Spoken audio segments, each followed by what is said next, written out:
Assalamualaikum warahmatullahi wabarakatuh. Bertemu lagi dengan saya Anwar Mutakin dalam kuliah aljabar abstrak. Kali ini akan dibahas contoh penerapan teorema isomorfisme yang pertama. Ini contoh soalnya. Misalkan T adalah himpunan semua fungsi kontinu dari R ke R dan I adalah anggotanya adalah semua anggota T, kita sebut saja G anggota T, sedemikian sehingga G2 sama dengan 0. Jadi I ini isinya adalah fungsi kontinu yang melalui titik 2,0. Buktikan bahwa I adalah ideal di T tentu saja, dan ring kuosien T per I isomorfik dengan R. Baik, kita buktikan. Yang pertama, saya ganti warna biru saja. Bagian yang pertama, kita ambil, ingat bahwa menurut teorema I itu adalah ideal di T jika kalau ada H dan G anggota I, maka H kurangi G anggota I. Kemudian kalau ada H anggota I dan F anggota T, ringnya ya, maka HF dan FH anggota I, gitu ya, anggota I. Jadi kalau begitu ambil H dan G anggota I. Nah, ini HG boleh, KL boleh, yang penting ada keterangan anggota I. Maka H dikurangi G kita terapkan pada 2, kita kurung begini. Ingat definisi penjumlahan, pengurangan, perkalian, pembagian fungsi di bilangan real ya. Ini sama dengan H2 kurangi G2, karena H dan G-nya anggota I, dan semua anggota I itu sifatnya seperti ini. Jadi kalau disubstitusi X-nya dengan 2 menghasilkan 0. Maka ini 0 kurangi 0 sama dengan 0. Ini berarti H kurangi G anggota I. Yang bagian yang kedua ya, kita masih membuktikan bagian A, yang ini. Jadi ambil G anggota, ini anggota I tadi ya, anggota I, dan F anggota T, ini keterangannya penting. Maka ini yang mau ditunjukkan. Oh, ini kalau ini H gak apa-apa. GF ini perkalian fungsi ya, dikenakan kedua itu sama dengan G2 kali F2. Ini sama dengan G2 nya 0 karena G nya anggota I kali F2 sama dengan 0 kali, ini kan bilangan real, kali 0 ya, hasilnya 0. Dengan cara yang sama akan diperoleh FG2 sama dengan 0. Jadi G, F, dan FG itu anggota I. Oke, anggota I. Nah, seperti itu. Kesimpulannya saya tuliskan di atas ini aja. Dengan berdasarkan teorema sebetulnya. Dengan demikian, langsung aja kesimpulan. Dengan demikian, I adalah ideal di T. Karena itu. Lanjut, akan dibuktikan bahwa T per I atau grup kuosien itu isomorfik dengan R. Kita akan gunakan teorema isomorfisme yang pertama. Tapi perlu dipahami dulu anggota T per I adalah FR ditambah I, itu ya, I ideal, di mana FR-nya ini adalah fungsi konstan sama dengan R. Ini ditandai saja ya, R-nya bilangan real, seperti itu. Nah, untuk membuktikan bahwa T per I kongruen isomorfik dengan R, maka langkah yang harus kita lakukan adalah kita yang pertama definisikan fungsi atau pemetaan, saya sebut saja gamma, dari T ke R, himpunan bilangan real, dengan rumus. Nah, dengan memperhatikan ini ya, dengan rumus V F sama dengan F2. Jadi anggota T itu isinya fungsi, R ini ya bilangan real, dan F2 itu ya bilangan real. Karena nilai fungsi F untuk X sama dengan 2. Tentu saja yang harus kita lakukan adalah kita buktikan bahwa gamma itu terdefinisi dengan baik. Ya, akan dibuktikan dia terdefinisi dengan baik.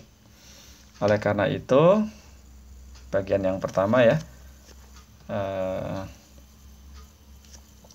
kita misal ambil F dan G anggota T sedemikian sehingga F sama dengan G. Sedemikian sehingga F sama dengan G. Kita akan tunjukkan bahwa gamma F sama dengan gamma G. Gamma F, ingat definisi ini, sama dengan F2. Karena F-nya sama dengan G, maka ini sama dengan G2. Dan G2 itu adalah peta dari gamma G. Gitu ya. Jadi, atau ini berarti ini fungsi ini terdefinisi dengan baik. Nah, ini setelah koma harusnya jangan langsung simbol, kasih notasi aja pemetaan atau fungsi begitu ya, kasih keterangan. Kemudian yang kedua, ini tadi bagian B ya. Yang kedua, kita akan tunjukkan bahwa si gamma itu adalah fungsi yang surjektif. Untuk itu, ambil anggota ini, R anggota real, gitu ya. Ya, kalau begitu kita pilih saja. Kita pilih fungsi, kita sebut saja HR. Ya, HR-nya itu yang ini, fungsi konstan. Kita pilih HR anggota T. Gitu ya. Ambil itu, pilih HR anggota T, maka R ini sama dengan HR, atau supaya terlihat mulai dari gamma untuk HR itu sama dengan HR untuk 2. Lihat definisi fungsinya, rumus fungsinya ini. Kalau ini kan gamma F sama dengan F2. Kalau gamma HR, ya HR 2. Nah, ini adalah fungsi konstan. Maka kalau X-nya diganti dengan 2, ya hasilnya 2. Sebentar. Ya hasilnya bukan 2, tapi R. Jadi si HR X-nya ini adalah sama dengan R. Begitu. Nah, ini berarti jadi R sama dengan ini.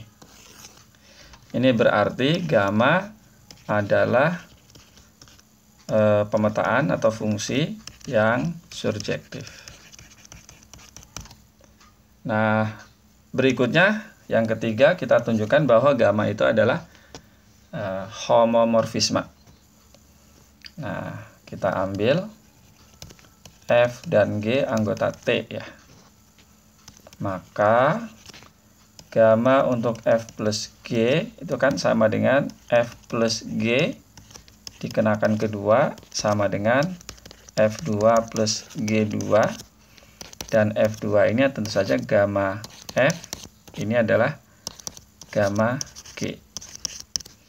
Kemudian berikutnya hasil kalinya, ini sama dengan Fg kali 2 sama dengan F2 kali G2, dan ini tuh adalah gamma F, ini adalah gamma G. Nah, dua hal itu menunjukkan bahwa gamma adalah homomorfisme. Nah, begitu. Satu lagi, lihat teorema isomorfisme satunya ya.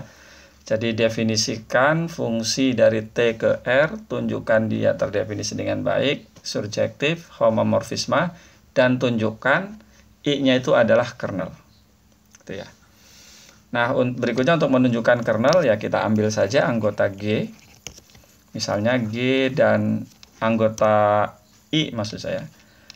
Ambil G dan H anggota I.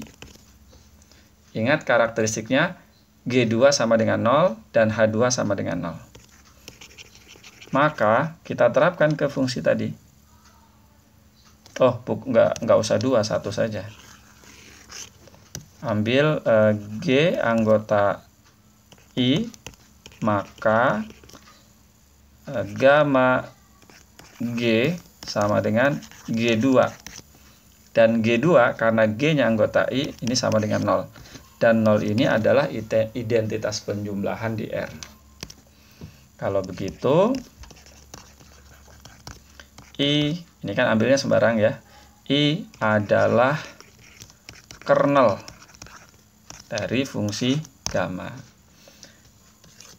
Berdasarkan uraian 1, 2, 3, 4 ya, maka gamma itu adalah isomorfisme. Nah, langsung saja sini. Jadi, saya tulis saja fungsi gamma adalah isomorfisme. Oh, bukan, salah. Nggak ada kaitannya dengan itu. Berdasarkan teorema isomorfisme yang pertama, maka T per I isomorfik dengan R. Jadi terbukti. Itu saja, mudah-mudahan bisa dipahami. Assalamualaikum warahmatullahi wabarakatuh.